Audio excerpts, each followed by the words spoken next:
Hello dear student. So today we are going to start with the online lecture for standard 10. देखो कोविड-19 की वजह से lockdown होने की वजह से हमको ये मजबूरन ऑनलाइन लेक्चर स्टार्ट करना पड़ रहा होगा और मेरे ख्याल से तो स्टडी में तुम्हारे ज़्यादा फर्क नहीं आएगा अगर आप मेहनत करोगे, लेक्चर अच्छे से सुनोगे, कमेंट बॉक्स में कमेंट करोगे और क्वेश्चन ज़्यादा पूछने की कोशिश करोगे और अपने डाउट्स को क्लियर करने की कोशिश करोगे तो आपको जैसा ऑफलाइन में पढ़ते थे वैसे ऑनलाइन में क्या होगा, क्वालिटी मिलेगी। जब तक कि लॉकडाउन है we will start with the offline lecture, understood.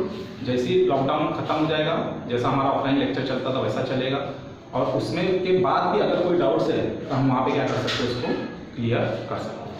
सो मैं आपका जो लेक्चर लेने वाला हूँ वो geometry first chapter that is similarity. तो let's start with the first chapter similarity.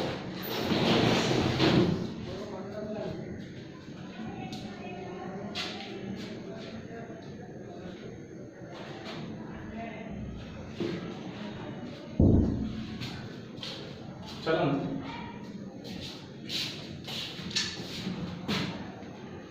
Geometry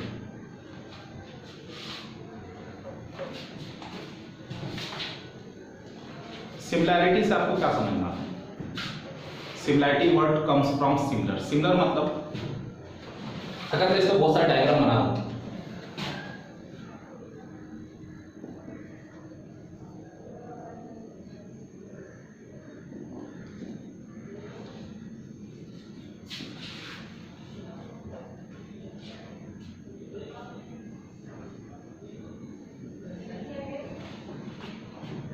ये डायग्राम देखिए आपको क्या समझ में आता है? मैं बोलूंगा कौन से एक जैसे हैं तो आप क्या बोलोगे? सर ये और ये एक जैसा है, ये सर्कल से सर्कल मैच हो रहा है, इससे ये मैच हो रहा है, ये तीनों एक जैसे हैं ट्रायंगल के बराबर है और ये ट्रायंगल से ये ट्रायंगल क्या हो रहा है, एक जैसा। हम इसको नाप नहीं रहे, सिर्फ सीधा देखते हुए बता रहे हैं कि हाँ ये एक जैसे हैं, ये एक जैसे, एक जैसे। इसी को हम लोग क्या बोलते हैं, सिमिलर। और इस सिमिलर वर्ड से बना सिमिलैरिटी। देखो ये टॉपिक ज्यादातर सिविल के अंदर कंस्ट्रक्शन में काम आता है। कंस्ट्रक्शन मतलब देखो एक बड़ी बिल्डिंग बनाने के लिए क्या करना पड़ता है हमको, एक छोटी सी बिल्डिंग का क्या करना पड़ता है, प्लान बनाना पड़ता है। अब बिल्डिंग बहुत बड़ी होती है और जब हम उसका छोटी बिल्डिंग बनाते हैं तो हम क्या करते हैं, रेशो लेते हैं। कैसा रेशो लेते हैं? जहां पे अगर हमारे हॉल की लंबाई 10 फीट है तो हम बिल्डिंग कंस्ट्रक्शन करते वक्त या एक छोटा प्लान या मॉडल बनाने के टाइम में हम क्या करते हैं, उस 10 फीट को किस में कन्वर्ट कर देते, 10 सेंटीमीटर में। जहां पे चौड़ाई 5 फीट रहेगी तो हम क्या ले लेंगे, 5 सेंटीमीटर। तो हर बिल्डिंग के एक्चुअल लेंथ को नापते हुए फीट में और उसको सेंटीमीटर में हम कन्वर्ट करेंगे तो क्या बनेगी, सेम टू सेम बड़ी बिल्डिंग जैसी क्या बनेगी, छोटी बिल्डिंग। या उसी छोटी बिल्डिंग के रेशो से अगर हम लोग सेम टू सेम बड़ी चीज बनाने जाए तो क्या होगा, हर चीज क्या होगी, एक साथ इंक्रीज होगी। दरवाजा भी एक साथ बढ़ेगा, बिल्डिंग भी एक साथ बढ़ेगी, दीवारें भी एक साथ क्या होगी, बढ़ेगी। 9th स्टैंडर्ड के अंदर एक चैप्टर पढ़े थे, रेशो एंड प्रपोर्शन। किसी दो वैल्यू का ए और बी का प्रपोर्शन क्या है, n:n। हमने उसे ऐसा लिखा n:n, अंडरस्टूड। तो कहते हैं कि सिमिलैरिटी के अंदर हमारे ये बहुत ही इंपॉर्टेंट है कि अगर हमें दो चीज को सिमिलर करना है तो दो चीज को सिमिलर करने के लिए जरूरी नहीं कि वो कॉन्ग्रेंट हो। कॉन्ग्रेंट समझता मतलब एक के ऊपर एक रखेंगे तो क्या होना चाहिए, बैठना चाहिए। सिमिलैरिटी के लिए ये कंडीशन है कि वो एक के ऊपर एक बैठे। एक तो ये पॉसिबिलिटी है एक के ऊपर एक बैठना चाहिए, लेकिन इसके बावजूद भी क्या होना चाहिए, जसामत यानी उनके फिगर में, उनके डायमेंशन में क्या हो सकता है, छोटा बड़ा हो सकता है। लेकिन वो छोटा बड़ा क्या होना चाहिए, एक स्पेसिफिक प्रपोर्शन में ही होना चाहिए। और प्रपोर्शन क्या है, आगे आगे हम जैसे जैसे पढ़ते जाएंगे वो हमको समझ में आएगा। तो सिमिलैरिटी हमारे को हमें इस चैप्टर के अंदर जो सिमिलैरिटी के बारे में पढ़ना है वो सिर्फ और सिर्फ किसके बारे में पढ़ना है, ट्रायंगल के बारे में। सर्कल, स्क्वायर, रेक्टेंगल ये सब के बारे में नहीं पढ़ना। तो let's start with the chapter similarity. क्या है सिमिलैरिटी, ट्रायंगल का। तो ट्रायंगल के बारे में पढ़ना है तो हमको ट्रायंगल के बारे में थोड़ा बहुत नॉलेज होना चाहिए, अंडरस्टूड। तो ट्रायंगल क्या है, व्हाट इज ट्रायंगल?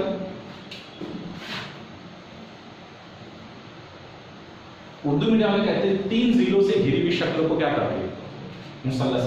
उर्दू में से मुसल्लस कहते हैं। तो 3 साइड से जो भी क्या होता है, घिरा हुआ, उसे हम क्या कहते हैं? ट्रायंगल कहते हैं।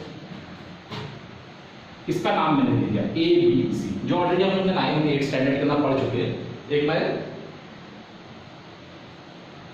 तुमको ऐसी बता रहा हूं बेसिक चीज।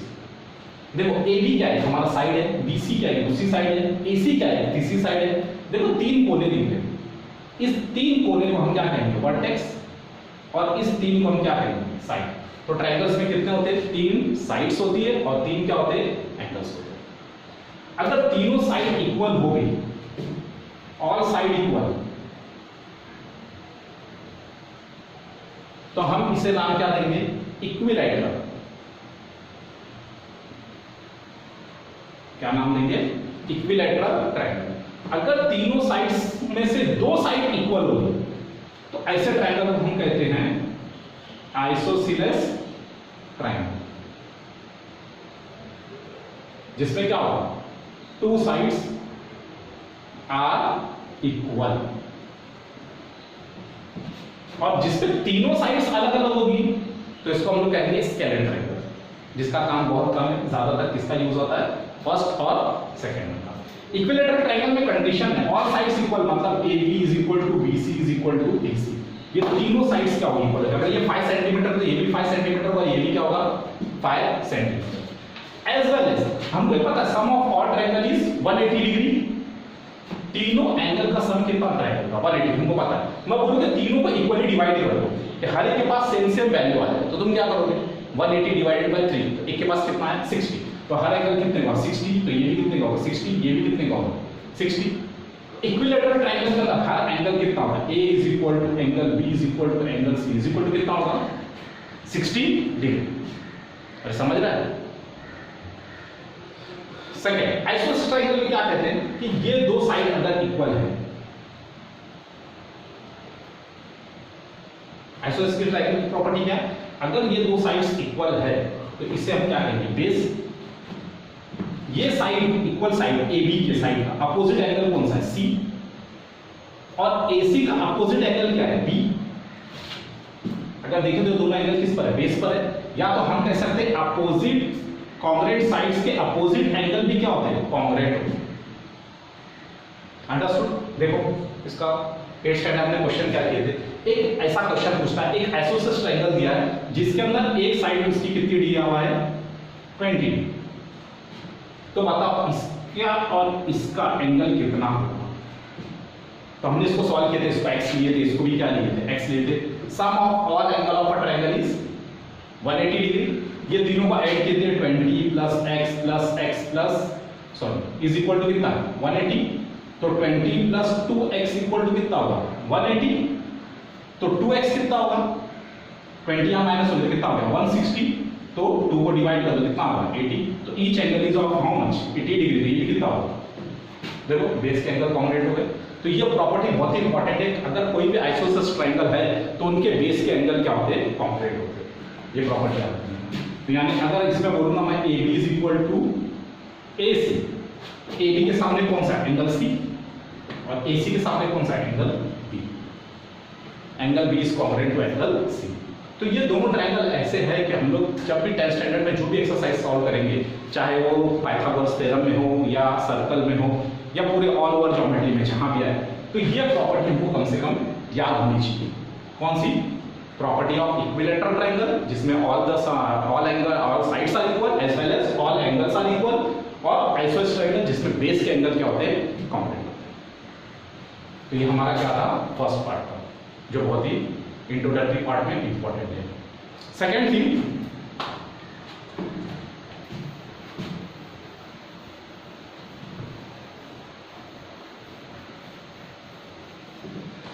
देखो हम ऑनलाइन लेक्चर देख रहे हैं तो लिखने की कोई जरूरत नहीं है। आपके पास वीडियो ऑलरेडी रिकॉर्डेड मिल जाएगा, उसको आप पॉज करके या स्क्रीनशॉट खींच के बाद में नोट डाउन कर सकते हो। अंडरस्टूड? तो नेक्स्ट, अगर ट्रायंगल है 3 साइड्स है, देखो मैं 3 टाइप के ट्रायंगल बना रहा हूं। एक, 2, 3। अब साइड को मत ध्यान दो, साइड को भूल लो, सिर्फ एंगल पे ध्यान दो। देखो ये वाला ट्रायंगल तुमको समझ में आएगा सर ये कितना डिग्री है, 90 डिग्री है। अगर किसी ट्रायंगल का एक एंगल 90 डिग्री हो, ऐसे ट्रायंगल को हम क्या कहते हैं, राइट एंगल ट्रायंगल। कौन सा ट्रायंगल होता है, राइट एंगल ट्रायंगल। ये ट्रायंगल क्या कोई भी तुमको एक्यूट दिख रहा है, क्या कोई एक्यूट दिख रहा है, क्या कोई राइट एंगल दिख रहा है, ऐसा कुछ है? इसको तुम ऑब्जर्व करके क्या लगेगा, हर एंगल क्या है,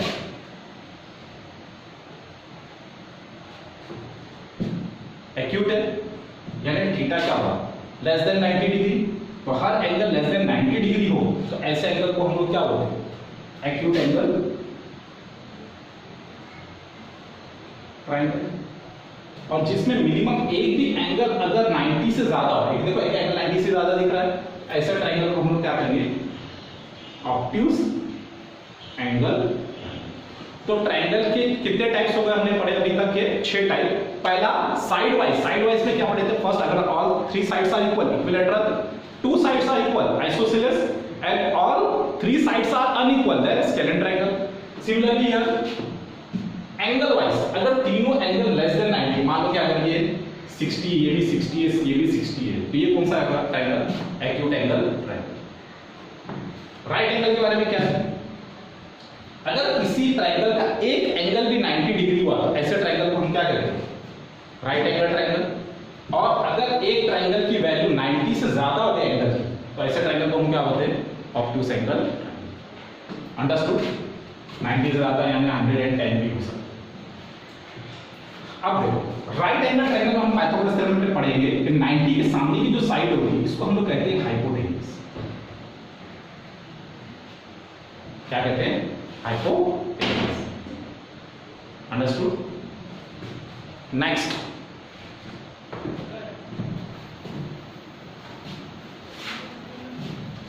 यानी आपको ट्रायंगल के बारे में समझ में आ गया, sum of all angle of triangle is 180 degree. अब आगे देखो, मैं ट्रायंगल बनाऊं,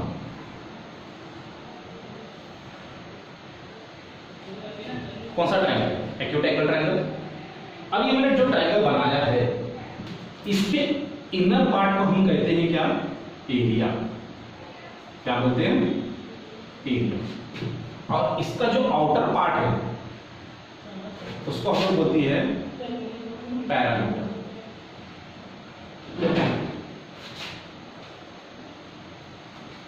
क्या बोलते हैं, पैरामीटर। अब देखो पैरामीटर निकालने के हमने पढ़े थे sum of all the sides.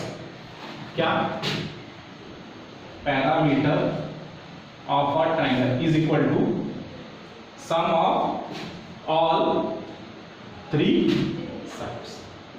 जैसे फॉर एग्जांपल ट्रायंगल दिया है 3, 4, 5 सेंटीमीटर। सेंटीमीटर क्या है, यूनिट है कि कितना लंबा है। 3, 4, 5 बताओ टोटल लेंथ कितनी होगी, what you will say, sum of all the sides यानी क्या होगा 3 + 4 + 5 इज इक्वल टू कितना हो गया, 12 सेंटीमीटर। तो ये क्या कहलाएगा, पैरामीटर। लेकिन इसमें ज्यादा इंपॉर्टेंट जो है वो क्या है, एरिया। अब area of triangle find out करने के लिए हमारे पास 3 साइड्स दिए हुए हैं, लेकिन हमारे पास area of triangle find out करने के लिए जो चाहिए हमको क्या चाहिए, area of triangle is always equal to half into base into height. अब बेस कब लेगा, हाइट कब लेना है, इस पे हम क्या करेंगे, मार्क आउट करेंगे।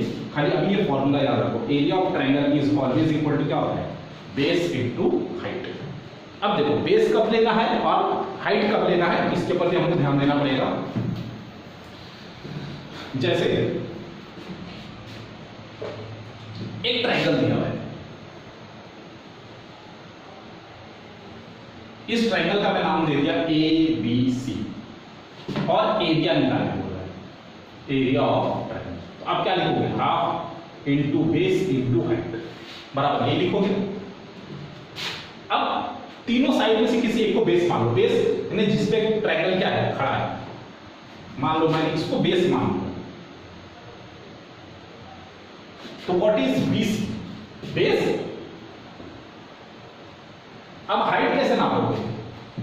अगर मैं बोलूँ कि तुम्हारे छोटा सा एक टैंक है, हम होता टैंक की हाइट नाप कराओगे कितनी है, तो तुम क्या करोगे? क्या ये नापोगे? टैंक के अंदर बैठे हो, हम बोला हाइट नापो, तो कहाँ से नापोगे? यहाँ से नापोगे ना। अगर यहाँ से नापना स्टार्ट होता मेजर टेप यहाँ तो नहीं रखोगे ना, यहाँ रखोगे सेकंड पॉइंट मेजर टेप का, कहाँ रखोगे? यहाँ से नापोगे तो तुम बीचों बीच यहाँ के खड़ोगे, ये मेजर करोगे ना। बोले सर ये क्या है, इसकी क्या है? हाइट है। तो ए बी को हाइट नहीं बोलेंगे, ए सी को हाइट नहीं बोलेंगे, हाइट किसको बोलेंगे? ए डी को। और हाइट कहाँ से नाप रहे? बेस से। अगर मैं बेस बी सी लेता हूँ, हाइट मुझे क्या देना पड़ेगा? A D. फॉर एग्जाम्पल अगर मैं बोलूं कि बेस मैंने ट्रायंगल को घुमा दिया, अगर मैंने बेस ए बी दिया तो तुम हाइट कैसे नापोगे? जाहिर सी बात है इसके अपोजिट से, यहां से ऐसा नापोगे। अगर मैं इसको बेस मानता तो हाइट कैसे नापोगे? ये वाला। अभी फिलहाल ये सब area of a triangle is equal to क्या होता है? Half into base into height. तो वही बेस लेंगे और वो बेस से देखेंगे कि हाइट कौन परपेंडिकुलर। अंडरस्टूड? देखो एक दूसरा डायग्राम बना तो उससे तुमको अच्छे समझ में आएगा। अगर मैं ये ट्रायंगल की जगह पर बोलो हमारा टैंक सीधा सीधा ऐसा है, ए बी सी, लेकिन मैंने यहां पे कंडीशन दे दिया, कौन सा ट्रायंगल? Right angle triangle. अब क्या होगा? बोले तो सर ये तो सीधा सीधा हमारे बेस के ऊपर परपेंडिकुलर ऑलरेडी दिया हुआ है 90 डिग्री, तो हमको यहाँ पे खड़े होने जरूरत नहीं, हमको यहीं पे खड़े होकर क्या करना पड़ेगा? सीधा हाइट नापना पड़ेगा। तो ये दोनों परपेंडिकुलर साइड है, इसको बेस ले तो इसको क्या ले लेंगे? हाइट। या इसको बेस लिए तो ये क्या हो जाएगा? हाइट। लेकिन अगर इसको बेस माने तो फिर ये दोनों हाइट नहीं होगी, तो यहां से हाइट क्या करना पड़ेगा? खींचना पड़ेगा। कितने डिग्री का? 90 डिग्री। अंडरस्टूड? ये किसके बारे में था? Right angle triangle. यानी अगर तुम्हारा ऐसा ट्रायंगल है तो तुमको हाइट नापने के लिए क्या करना पड़ा? बेस पर कहीं बीच में आके खड़ा करना पड़ा। जरूरी नहीं तब बीचों बीच रहेगा, डिपेंड्स ऑन द एंगल। अगर यही ट्रायंगल राइट एंगल ट्रायंगल है तो ये पर्सन को यहां खड़े होने की जरूरत नहीं, बढ़ के कहां खड़ा रहेगा? इधर खड़े होकर नापेगा हाइट। लेकिन अगर ये ट्रायंगल ऐसा हो गया है तो क्या करेंगे? अब इसको हाइट नापने बोले तो क्या लेगा?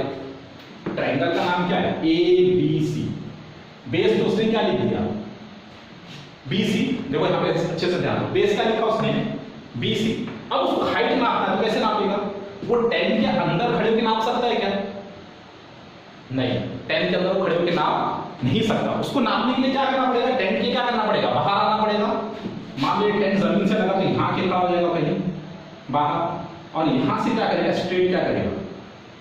मेजर करेगा। क्या नाम दिया इसका? AD। तो यहां पे फॉर्मूला तो है half into BC into AD। आपको भी समझ आ रहा है, लेकिन बच्चा प्रॉब्लम सॉल्व करते वक्त कंफ्यूज हो जाता है। कंफ्यूज ये होता है कि बेस हम BC लिखे कि DC लिखे। आपके हिसाब से क्या होना चाहिए? बेस BC होना चाहिए या DC होना चाहिए? तो एक्चुअल ट्रायंगल जो हमारा टैंक है, हमको उसकी लंबाई नापेंगे ना कि कितनी जगह उसने लिया है, तो हम क्या नापेंगे? BC। तो BC is your all actual base. हम कहां आके खड़े हो रहे उससे मतलब नहीं है, वो टैंक से हमको मतलब है उसका बेस क्या है। अंडरस्टूड? तो ये था हमारा एरिया ऑफ ट्रायंगल के बारे में। तो अच्छे से नोट आउट डाउन करो। तीनों का फॉर्मूला क्या है? सेम आ रहा है। देखिए हमको ये ख्याल रखना है कि बेस लेने के बाद में बेस से ही हम क्या करना चाहिए? हमको हाइट मिलना चाहिए। ये नहीं कि यहाँ का बेस ले लिए, ये बेस ले लिए और यहाँ से हम क्या करें? यहाँ से यहाँ हाइट नाप लें, या हाइट नहीं चाहिए। ये बेस लिए और यहाँ पे टेक्स्ट बुक में हाइट दिया तो बच्चे लिखते हैं area of a triangle is equal to half into base into height.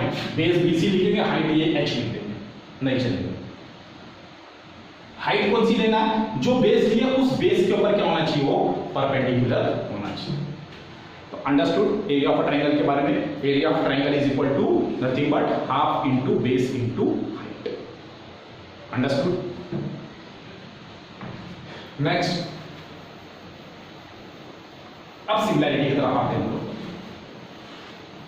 बीच बीच में जैसा भी हमारा इंट्रोडक्टरी पार्ट तो हो गया, बीच बीच में जैसा जैसा हमारे पास कॉन्सेप्ट आता जाएगा 9 का 8 तो हम लोग एक्सप्लेन करते जाएंगे, ज्योमेट्री को आगे सॉल्व करेंगे। सो अगर तुमको दो ट्रायंगल दिया हुआ है, suppose 2 triangle is given to you. पहला ट्रायंगल है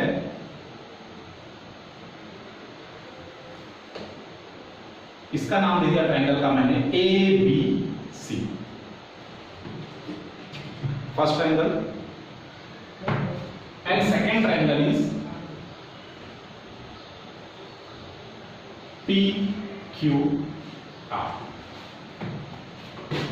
First triangle is your ABC and second triangle is your triangle PQR. इसका एरिया कैसे लिखोगे? इसको ऐसा लिखो, ए लिखा था, ए मतलब एरिया, कौन सा triangle? Triangle ABC is equal to क्या होगा? हाफ बेस क्या है? BC, हाइट क्या है? नहीं पता, यहां पे मैंने एक हाइट ड्रॉ कर लिया 90 डिग्री D, हाइट क्या है? 80। इफ आई मार्कर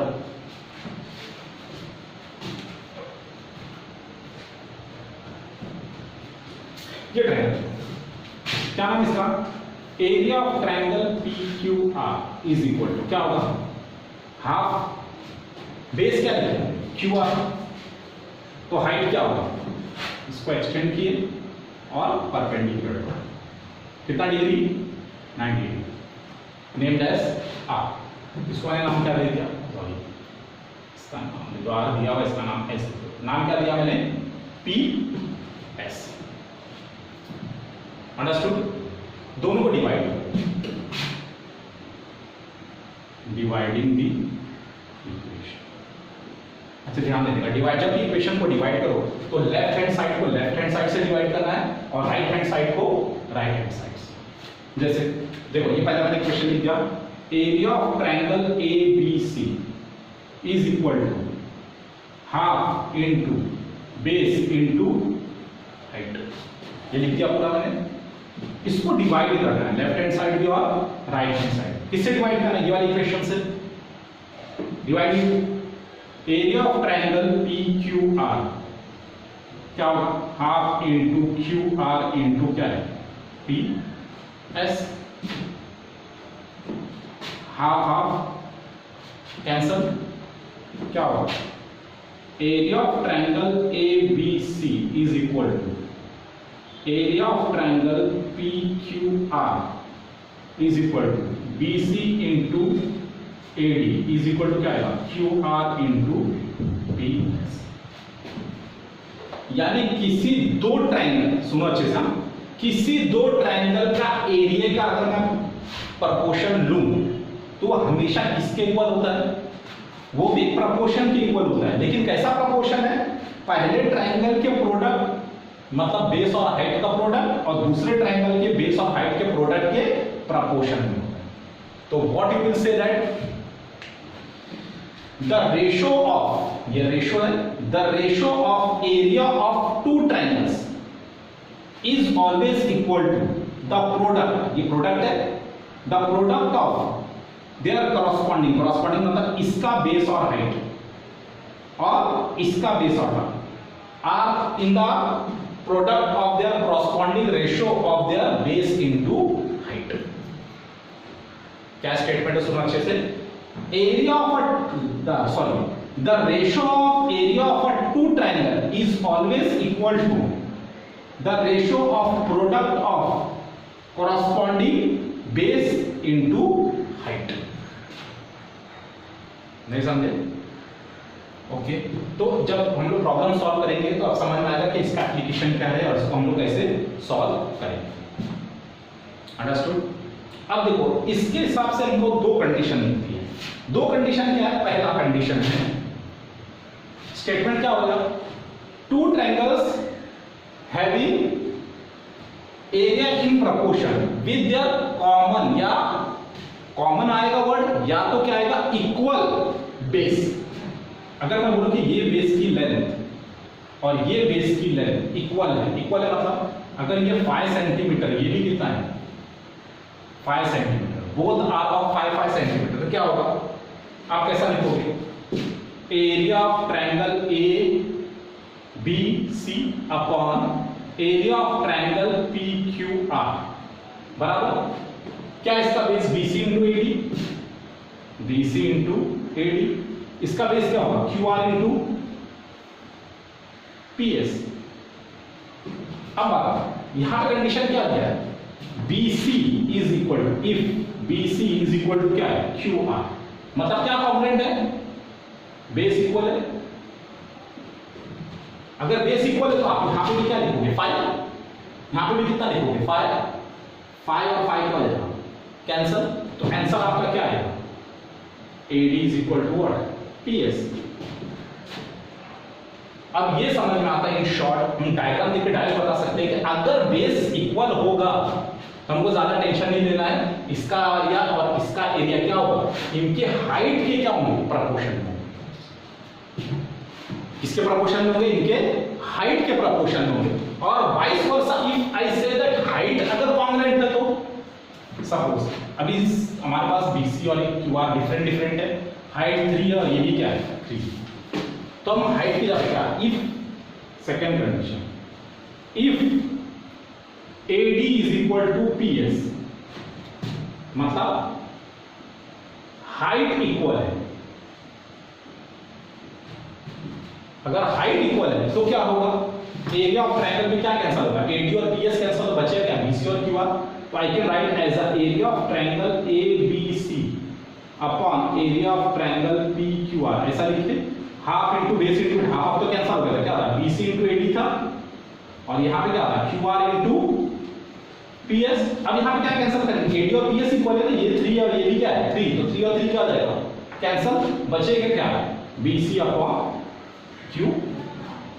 तो किसके प्रोपोर्शन में आ गया, बेस के। यानी अगर दो ट्रायंगल दिया और दोनों ट्रायंगल का अगर एरिया इक्वल है, अगर एरिया दिया, दो ट्रायंगल दिया हुआ, दोनों ट्रायंगल के एरिया का प्रोपोर्शन निकालना है, और अगर बेस इक्वल है तो किसके प्रोपोर्शन में होगा, बेस इक्वल है तो हाइट के प्रोपोर्शन में, हाइट इक्वल होगा तो बेस के प्रोपोर्शन में। याद कितनी प्रॉपर्टी हमने टोटल पढ़े, 3 प्रॉपर्टी।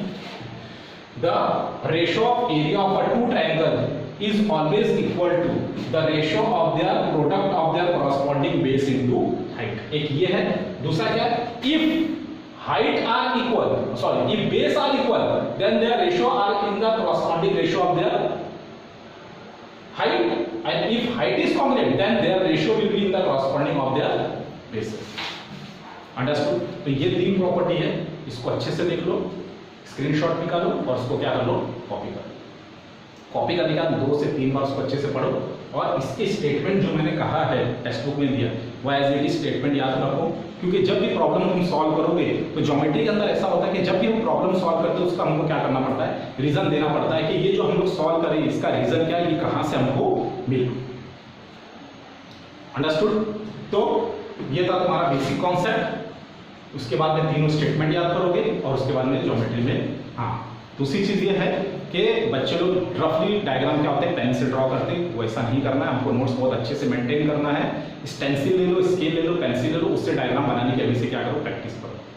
पेपर के अंदर हमें ये हमेशा याद रखना, ज्योमेट्री के पेपर के अंदर प्रॉब्लम सॉल्व करते वक्त चाहे क्वेश्चन पेपर के अंदर डायग्राम बना हो या ना बना हो, हमको आंसर शीट के अंदर डायग्राम बनाना जरूरी है, बनाना ही बनाना है, उसके बगैर काम नहीं चलेगा। तो ये बहुत अच्छे से ध्यान देना है, सबसे ज्यादा किस पे ध्यान देना हमको, डायग्राम में। और रिटर्न वर्क पे भी क्या होगा, बहुत अच्छे से ध्यान देना, जितना अच्छा रिटर्न वर्क होगा उतना अच्छा तुमको क्या मिलेगा, रिस्पॉन्स अच्छा मिलेगा, मार्क्स अच्छे मिलेंगे। अंडरस्टूड। तो ये हमारा basic topic. Now we will start with the problem. Okay, इससे रिलेटेड कोई भी आपको डाउट्स है तो आप कमेंट बॉक्स में भी कर सकते हो, या और आपको पूछना है तो फोन करके या तो व्हाट्सएप पे, जिस तरह से तुमको आसानी लगती है उस तरीके से आप अपने डाउट्स को क्या कर सकते हो, क्लियर कर सकते हो। Okay, thank you.